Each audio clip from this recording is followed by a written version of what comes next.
नमस्कार। सांप भी मर गया और मजबूत चेहरे व ओट की लाठी भी नहीं टूटी।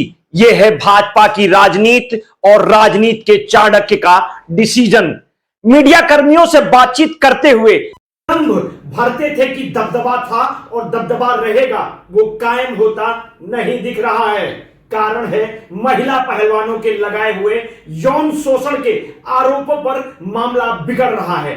केस कोर्ट में चल रहा है। ऐसे में बीजेपी किसी भी प्रकार का रिस्क नहीं लेना चाहती और ना ही कांग्रेस को नया मुद्दा देना चाहती है जिसमें नए विवाद का जन्म हो। हरियाणा में अभी वोटिंग बाकी है। जाट वोटर की नाराजगी की आशंका कायम है। अगर पार्टी टिकट देती तो उसका नुकसान कई प्रदेशों में भाजपा को होता। दूसरी तरफ कर्नाटक के एनडीए के साथी जेडीएस के सांसद रेवन्ना पर यौन शोषण का आरोपों पर सियासत गर्मा गई है। अब आधी आबादी का कुछ मुद्दा बनकर बाहर आता, इसलिए ही ब्रजभूषण शरण सिंह का टिकट काट दिया गया और उनके बेटे को टिकट दे दिया गया। आपको बता दें 1979 में छात्र संघ चुनाव में सियासत में आए ब्रजभूषण शरण सिंह 6 बार के लोकसभा सांसद हैं और 1 बार लोकसभा का चुनाव हारे भी हैं। 5 बार बीजेपी, 1 बार समाजवादी पार्टी से सांसद रहे हैं। परिवार में पत्नी भी सांसद रही हैं। एक बेटा प्रतीक भूषण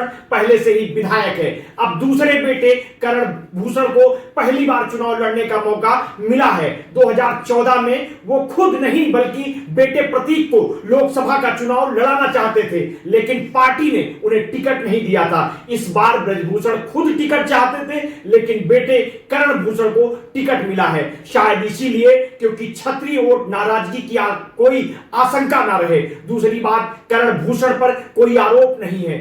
सिंह उत्तर प्रदेश कुश्ती संघ के अध्यक्ष हैं। इससे पहले वो भारतीय कुश्ती महासंघ के उपाध्यक्ष भी रह चुके हैं। भाजपा की सूची जारी होने से पूर्व संकेत मिलते ही करण भूषण सिंह के नाम पर उनके प्रतिनिधि ने कलेक्ट्रेट पहुंचकर 4 सेट नामांकन पत्र खरीदा था। कैसरगंज सांसद के बड़े बेटे और गोंडा सदर से भाजपा विधायक प्रतीक भूषण सिंह ने व्हाट्सएप ग्रुप पर यह जानकारी साझा की थी। कांग्रेस नेता जयराम रमेश ने कहा कि जब हम सोच रहे थे कि प्रज्वल रेवन्ना स्कैंडल ने भाजपा की चरित्रहीनता की सबसे निचले स्तर को उजागर कर दिया है, तब उन्होंने दिखाया कि गिरने के मामले में उनका कोई निचला स्तर है ही नहीं।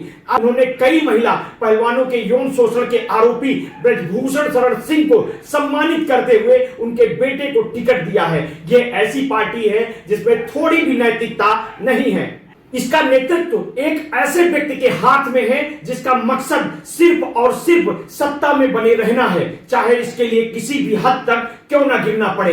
बता दें कि कैसरगंज लोकसभा सीट पर अभी बीजेपी के ब्रजभूषण शरण सिंह सांसद हैं। हालांकि बीते 1 साल के दौरान महिला पहलवानों के आरोपों के कारण वो काफी विवादों में रहे हैं, लेकिन ये इलाका उनका गढ़ माना जाता है और उनका दबदबा बीते 30 सालों के दौरान यहां देखा गया है। भारतीय कुश्ती महासंघ के पूर्व अध्यक्ष व बीजेपी सांसद ब्रजभूषण शरण सिंह के खिलाफ यौन शोषण का केस चल रहा है। यह केस दिल्ली के राउज एवेन्यू कोर्ट में है। बीते साल ही भारतीय कुश्ती महासंघ के पूर्व अध्यक्ष भूषण शरण सिंह पर भारतीय पहलवान बजरंग पुनिया, साक्षी मलिक, विनेश फोगाट के साथ साथ अन्य पहलवानों ने ब्रजभूषण शरण सिंह के खिलाफ जंतर मंतर पर विरोध प्रदर्शन करते हुए आरोप लगाया था कि उन्होंने कई युवा जूनियर पहलवानों का यौन शोषण किया है। 1.5 साल से मुश्किलों का सामना कर रहे ब्रजभूषण शरण सिंह की मुश्किलें 2023 की शुरुआत से ही बढ़ने लगी थी।